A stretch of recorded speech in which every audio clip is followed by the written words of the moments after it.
Hi, welcome back to Madras Mannar.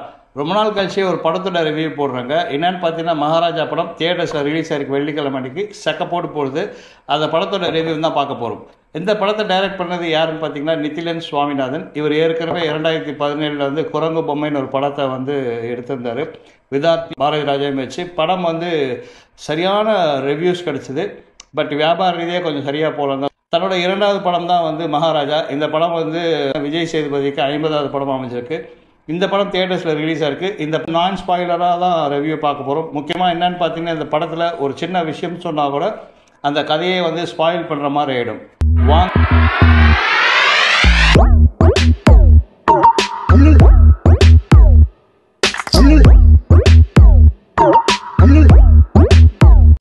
அப்பாக்கும் பொண்ணுக்கும் ஆனால் ஒரு பயங்கரமான பாண்டு தான் இந்த படம். விஜய் சேதுபதி அவருக்கு ஒரு பொண்ணு, அந்த பொண்ணுக்கு வந்து படிப்பு மேலே பெரிய இன்ட்ரெஸ்ட் கிடையாது.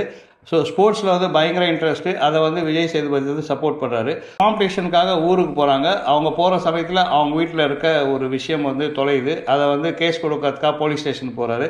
அங்கேருந்து நடக்கிற ட்விஸ்ட் அண்ட் டர்ன்ஸ் தான் படம்.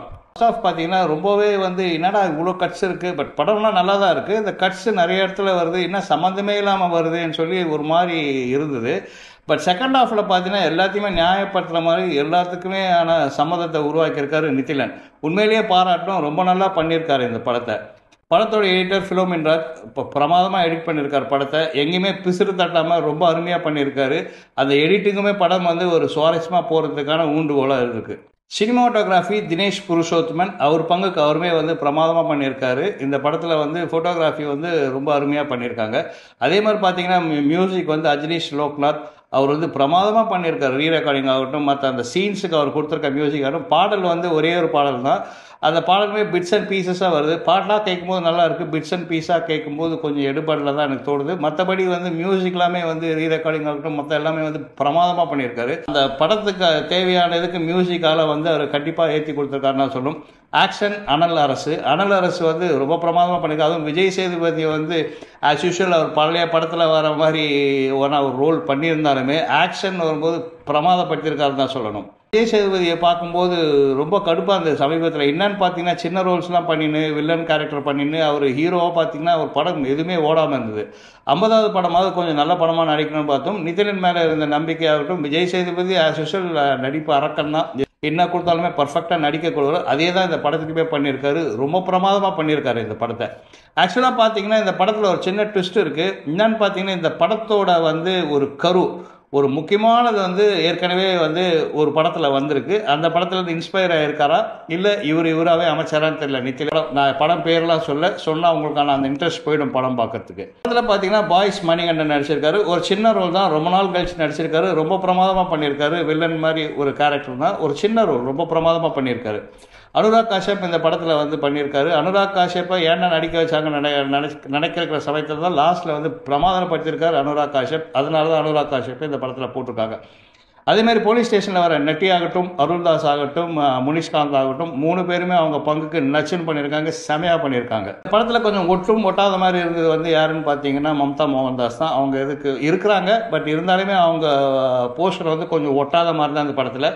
அதேமாதிரி ரொம்ப நாள் கழித்து அபிராமி நடிச்சிருக்காங்க. அபிராமி ஒரு சின்ன ரோலாக இருந்தாலுமே அவங்களுக்கு கொடுத்த இடத்த வந்து பர்ஃபெக்டாக அவங்க நடிச்சுட்டு போயிருக்காங்க. அதே மாதிரி தெலுங்கு ஆக்ட்ரஸான திவ்யா பாரதி அவங்களுமே அவங்க பங்குக்கு ரொம்ப சின்ன ரோல் தான், பட் இருந்தாலுமே நல்லா பண்ணியிருக்காங்க.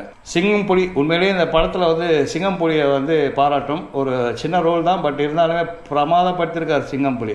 டுவர்ட்ஸ் இந்த படம் கிளைமேக்ஸுக்கு மூவ் ஆகும்போது ஒரு கிளைமேக்ஸ் போகிற ஒரு 20 மினிட்ஸ் அதகலப்படுத்தியிருக்காங்கன்னு தான் சொல்லும். பிரமாதமாக பண்ணியிருக்காரு. சுச்சுவேஷன்ஸ் ஆகட்டும், அங்கே கொடுத்துருக்க நடிப்பாகட்டும், அதுவும் வந்து சிங்கம் புலி நடிக்கிற நடிப்பாகட்டும், ஒரு சுச்சுவேஷனில் வந்து எப்படிலாம் நடக்கும் அந்த சுச்சுவேஷன் தகுந்த மாதிரி ஒரு நடிப்பு கொடுத்துருக்காரு. உண்மையிலேயே சிங்கம் புலிக்கு ஒரு ஹேட்ஸ் ஆஃப் இந்த படத்தில். விஜய் சேதுபதியுமே வந்து பிரமாதப்படுத்தியிருக்காரு. உண்மையிலேயே சொல்லணும்னா அந்த கடைசியில் வந்து வில்லனை பார்க்குற சமயத்தில் ஒரு ஆக்ட் ஒன்று கொடுத்துருப்பாரு. ஷாக் ஆகிட்டு ஒரு ஆக்ட் ஒன்று கொடுத்துருப்பாரு. உண்மையிலேயே பாராட்டும். Hats off to Vijay Sethupathi. Bharathi Raja again இந்த படத்தில் ஒரு சின்ன ரோல் பண்ணியிருக்காரு. நிதிலனுக்கு பாரதி ராஜா மேலே ஏதோ ஒரு மரியாதை இருக்குன்னு நினைக்கிறேன். அதனால தான் இந்த படத்தில் வந்து ஒட்ட மாதிரி தான் இருக்குது. பட் இருந்தாலுமே வந்து நல்லா தான் பண்ணியிருக்காரு அவருமே ஒரு பங்குக்கு. மொத்தத்தில் இந்த படம் எப்படி இருக்குன்னு பார்த்தீங்கன்னா பிரமாதமாக வந்திருக்கு. ஆக்சுவலாக வந்து பல படங்கள் பார்க்குறவங்க, முக்கியமாக மலையாள படம் பார்க்குறவங்களுக்கு ஒரு ஸ்பார்க் ஒன்று வரும். நார்மலாகவே இந்த படத்தோட கதையை வந்து எல்லாருமே யூகிக்கலாம், இப்படி தான் போகும் கதைன்றது யூகிக்கலாம் அடுத்தடுத்து நானும். பட் த வே ப்ரெசன்டேஷன், அதை எப்படி ப்ரெசென்ட் பண்ணியிருக்காரு நிதிலன் சுவாமிநாதன்ன்றதில் வந்து படத்தை வந்து தூக்கி நிறுத்தியிருக்காரு. ஒரு ஆள் இந்த படம் பார்த்தீங்கன்னா தியேட்டரில் படம் முடிஞ்சோன்னா நார்மலாகவே ஒரு படத்தோட சக்ஸஸ் என்னென்னா ஹோல் தியேட்டர் வந்து கிளாப் பண்ணும். இந்த ஹோல் தியேட்டரே வந்து ஏஞ்சி கிளாப்ஸ் அடிக்கும்போது வந்து அப்பயே வந்து அக்செப்டட் அந்த படம் வந்து நல்லா ஹிட்டாக இருக்குது. மோஸ்ட் ப்ராபப்லி பார்த்தீங்கன்னா இந்த வீக்கெண்ட், லாங் வீக்கெண்ட், 3 நாள் வீக்கெண்ட், 3 நாளுமே டிக்கெட் கிடைக்கல, பிரமாதமாக போகுது. உண்மையிலேயே இந்த படத்துக்கு வந்து ஹேட்ஸ் ஆஃப். ஆக்சுவலாக இப்போது நம்ம 2024 தமிழ் சினிமாவுக்கு ஒரு நல்ல காலம் தான் சொல்லணும். ஏன்னா பார்த்தீங்கன்னா கருடன் ஓரளவுக்கு நல்லா இருந்தது. இந்த படம் வந்து பிரமாதப்பட்ட இந்த 6 months வந்த படங்களில் இந்த படம் வந்து to be one of the best மூவின்னு தான் சொல்லணும். அதே மாதிரி விஜய் சேதுபதிக்கு எவ்வளோ படங்கள் பண்ணியிருந்தாலுமே இந்த படம் அவர் கேரியரில் ஒரு பெஸ்ட் படமாக அமையும்ன்றதுல எல்லளவுமே சந்தேகம் கிடையாது. நிதிலன் சுவாமிநாதன் அடுத்த படைப்புகளுமே இதே மாதிரி அழகலப்படுத்தணும், நல்லா பண்ணும். அதே மாதிரி விஜய் சேதுபதி இந்த துக்கட்டா பக்கட்டா ரோல்லாம் பண்ணுறதை விட்டுட்டு அகைன் அந்த ஹீரோவாக நடிக்கணும். தேவையான சமயத்தில் ஒரு சில முக்கியமான படங்களை நடிக்கலாம். ஏன்னா அவருக்கான இடத்தை அவர் எழுந்துனே இருந்தாலும் தோணி இருந்தது. பட் இந்த படத்தில் வந்து ஒரு பெரிய கம்பேக் கொடுத்துருக்காரு. முக்கியமாக கிளைமேக்ஸ் டுவர்ட்ஸ் செதுக்கிருக்காரு தான் சொல்லணும் நிதிலன்.